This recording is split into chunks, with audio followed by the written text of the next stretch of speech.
Hello বন্ধুরা, সবাই কেমন আছো? আমি আবার আমার রান্নায় ফিরে এলাম। আজকে আমি তোমাদের একটা রেসিপি দেখাচ্ছি। সেটা হচ্ছে মাছের ডিম দিয়ে বড়া করব। তারপর সেটা আলু দিয়ে একটা তরকারি হবে।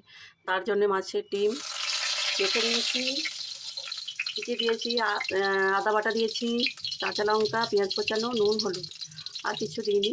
তো মাছের ডিমের বড়াগুলো করার পরে আবার ফিরে আসছি তোমাদের কাছে। আর কড়াই দিয়েছি তেল, মাছের ডিমের বড়াগুলো ভাজবো বলে। তো বন্ধুরা, আবার আমি এই যে মাছের ডিমের বড়াগুলো ভাজা হয়ে গেছে। প্রত্যেকটা বড়া একটু বড় বড় করেই ভাজতে হবে, যেহেতু এটা আবার তরকারি করব।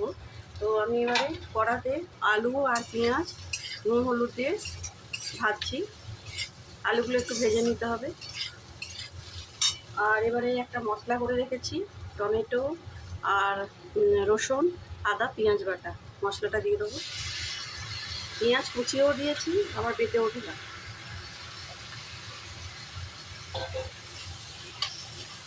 এবার কষাতে থাকবো।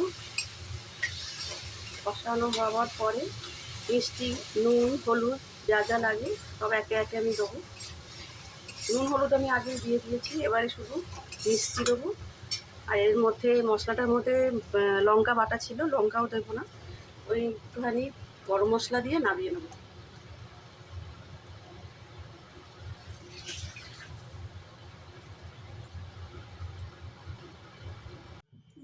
তো বন্ধুরা দেখো, মাছের ডিম দিয়ে আলুর তরকারি একদম রেডি। নামাবার আগে গরম মশলা ঘি দিয়ে নামিয়ে নিয়েছি। তো দেখতে খুব সুন্দর হয়েছে। এটা এত সুন্দর খেতে হয়, তোমরা বানিয়ে খেও। আর সবাই ভালো থেকো, আমার চ্যানেলটাকে সাবস্ক্রাইব করো। টাটা বন্ধুরা, আবার দেখা হবে অন্য একটা রেসিপির সাথে।